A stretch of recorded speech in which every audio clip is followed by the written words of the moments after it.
you get the wrong evaluation. Then you have the wrong understanding of how you should treat yourself. Yes, Lord.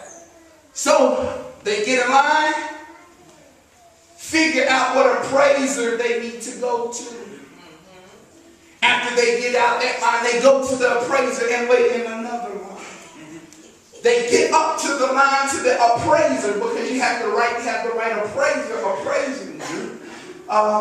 The appraiser usually, the first question is usually this, for those of you who see the show.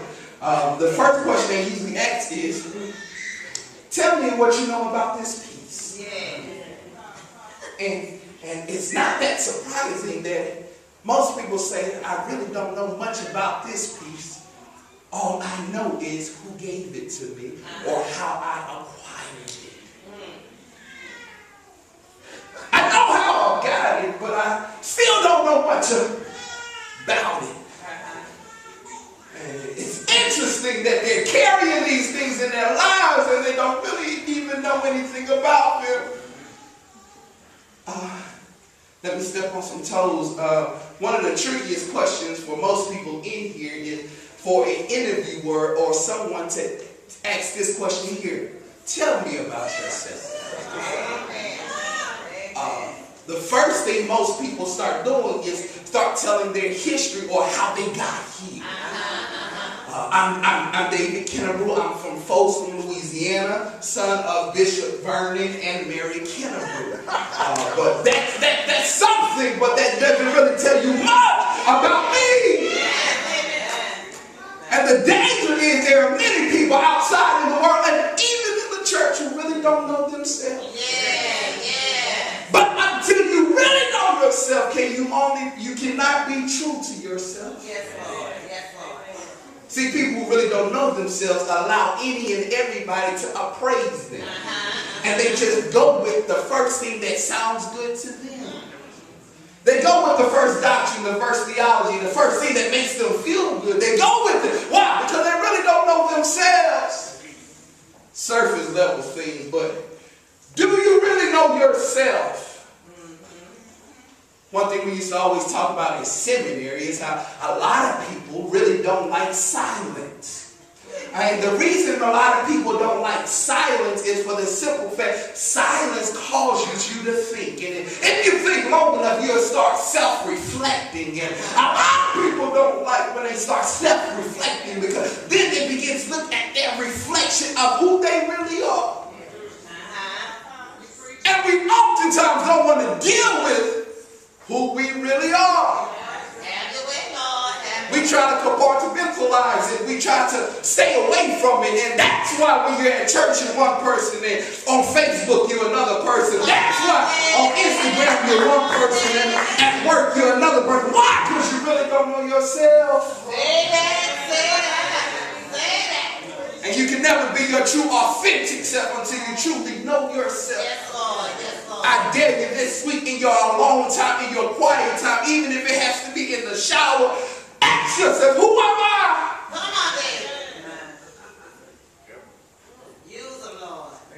So they ask, what do you know about this piece? Watch this. Then the next question sometimes is this.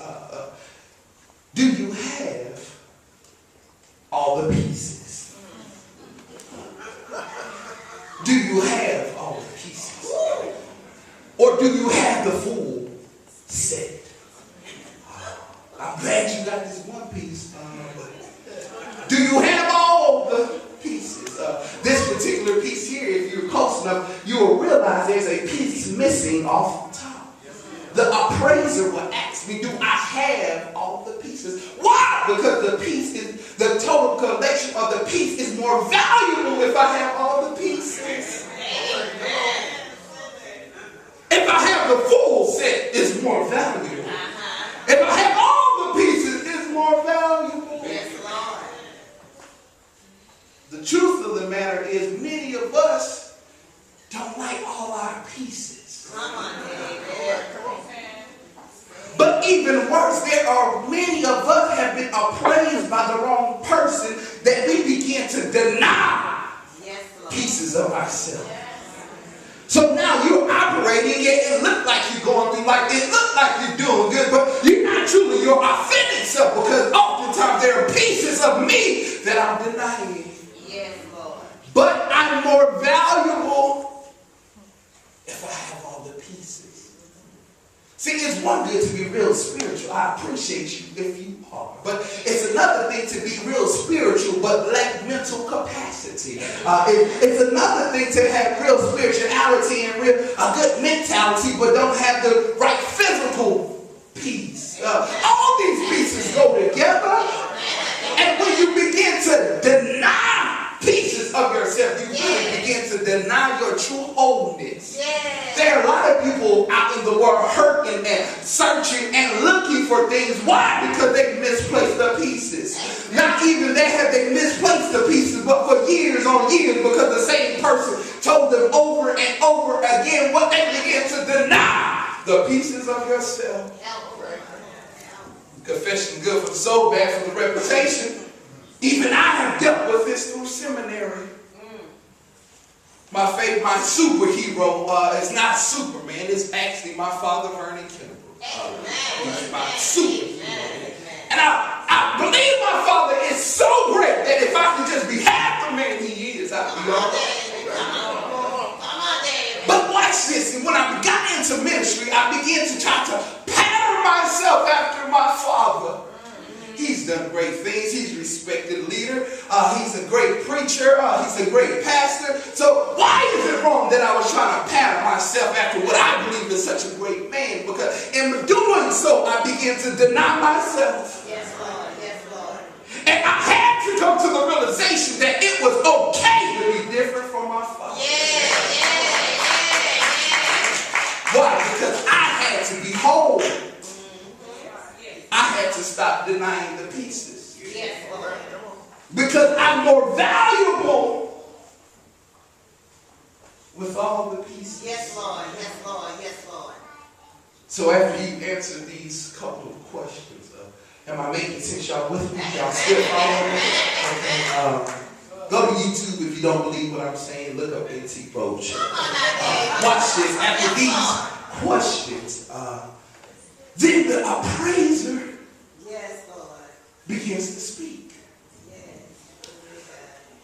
The appraiser begins to tell the history of the piece. And tell what time period the piece was made in.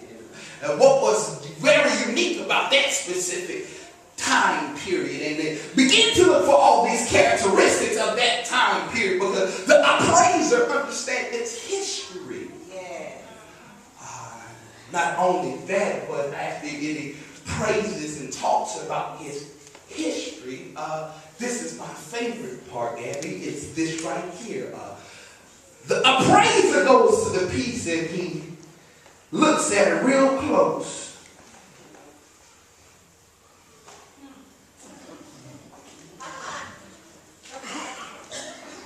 And he begins to look for certain indications of the maker. He looks for a logo or imprint that's been burned into the piece, or he will turn the piece around and open it up to just see if there's any indications of the maker.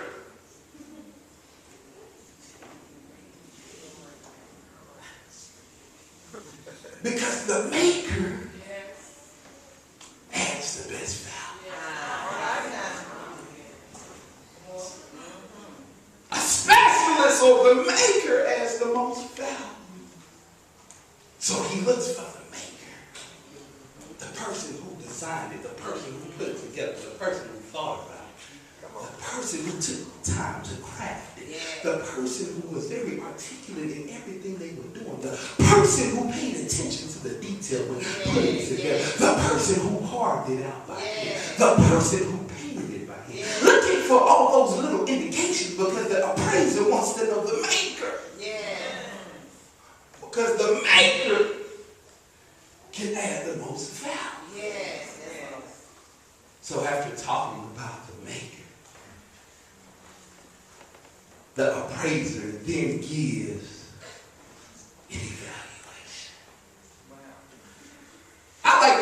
show too. Because of reactions. Yes, Lord. Yes, Lord. After finding out who the maker is, he's able to now tell the worth of the piece. Sometimes the appraiser will say, I'm sorry, ma'am, I'm sorry, sir. This is not a true, authentic piece. It's a replica. Because if it was authentic, there would be certain markings on the piece. So I'm sorry. Then sometimes he gets real evil and dirty. He first asks, now how much did you pay for it? Person may say, I paid $20 for it at a garage sale. He may say something like this. You better be glad that you only paid $20 because it's really not worth that much. Because they're not the right proper indications of the maker. But then sometimes, based on the maker, he says, how much did you pay for it? And he was saying, well, I paid about $20 for it at the thrift store. Sometimes they say, well, you may want to hold on to your seat. Because this is a true, authentic piece that is complete and has the right